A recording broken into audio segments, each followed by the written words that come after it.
खेल आप लोग जान चुके होंगे या नहीं जानते तो बता दें कि दूसरे T20 में टीम इंडिया को मिली एक करारी दिल तोड़ देने वाली हार।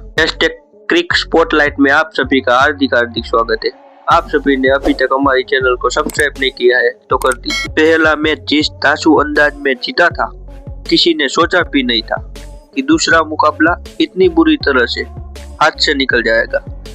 लेकिन जैसे ही मैच शुरू हुआ, पहली गेंद ने संकेत दे दिया, आज का दिन टीम इंडिया के नाम नहीं।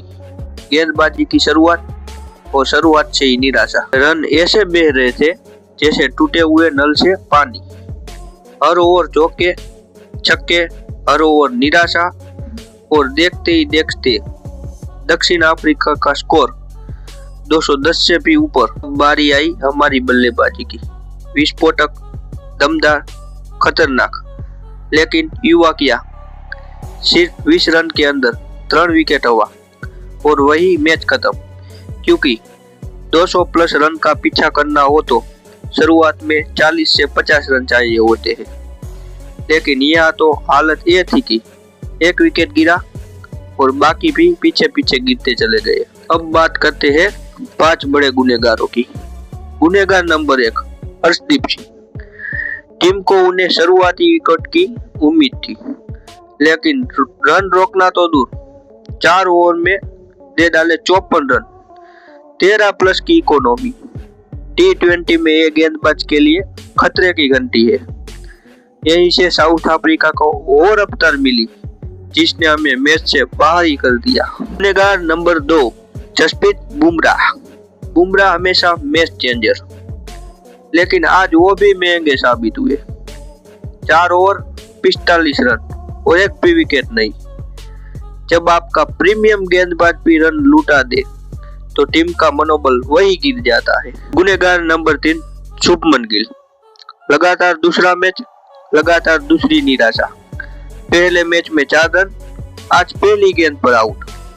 T20 में 200 प्लस का चेज हो तो ओपनर पर सबसे बड़ी जिम्मेदारी होती है, लेकिन गिल ने वो निभाई नहीं। और हाँ, सवाल उठना लाजमी है, गिल को अभी इतने मौके मिलने चाहिए जब संजू सैमसन जैसे खिलाड़ी बाहर बैठे हो। गुनहगार नंबर 4, कप्तान Surya Kumar Yadav.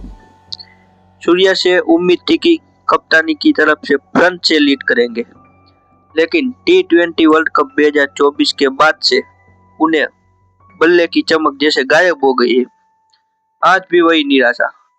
200 plus run chase करते वक्त कप्तान का जल्दी आउट होना पूरे टीम को बैलेंस से बाहर कर देता है। गुनहगार नंबर 5, अभिषेक शर्मा। 17 रन बनाए, ठीक है, लेकिन इतनी बड़ी चेज में 17 रन की वैल्यू 0 है। टॉप ऑर्डर में खेलते हुए कम से कम 60 से 70 रन चाहिए, लेकिन यहाँ तो टॉप ऑर्डर में एक के बाद एक ढह गया। मैच भी वही ढह गया। सच कहे तो पहले गेंदबाजों ने मैच से बाहर किया, फिर टॉप ऑर्डर ने बचे कुछ मौके भी खत्म कर दिए।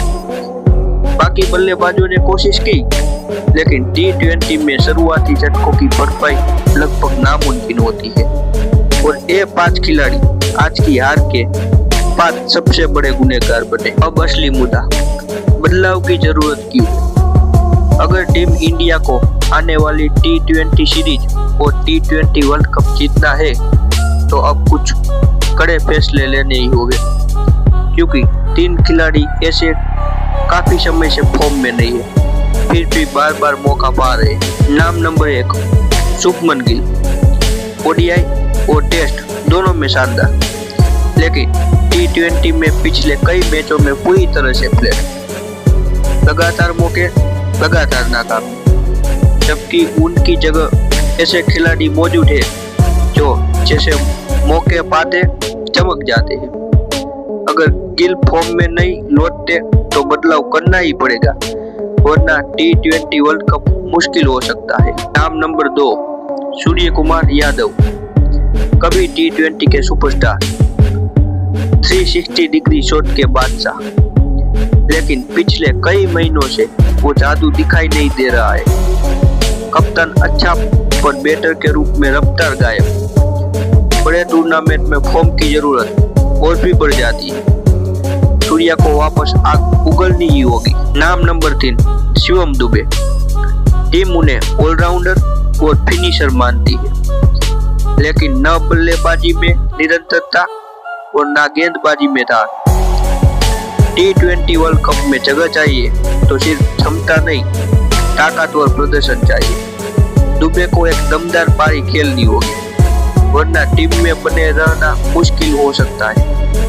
क्रिकेट भावनाओं का खेल नहीं है, लेकिन जीत सिर्फ प्रदर्शन से मिलती है। समय आ गया है, टीम अपनी रणनीति पर दोबारा सोचे। जिन खिलाड़ियों पर भरोसा है उन्हें फॉर्म भी दिखानी होगी, तभी भारत T20 वर्ल्ड कप में चमक पाएगा। आपसे सवाल, आपकी नजर में सबसे बड़ा जिम्मेदार कौन था? कमेंट करके बताएगा। आज के लिए अभी इतना ही। Thank you for watching. Subscribe जरूर कर लेना, क्योंकि आप सब्सक्राइब करोगे तो मेरे दिल को थोड़ी और खुशी मिलेगी। Thank you so much.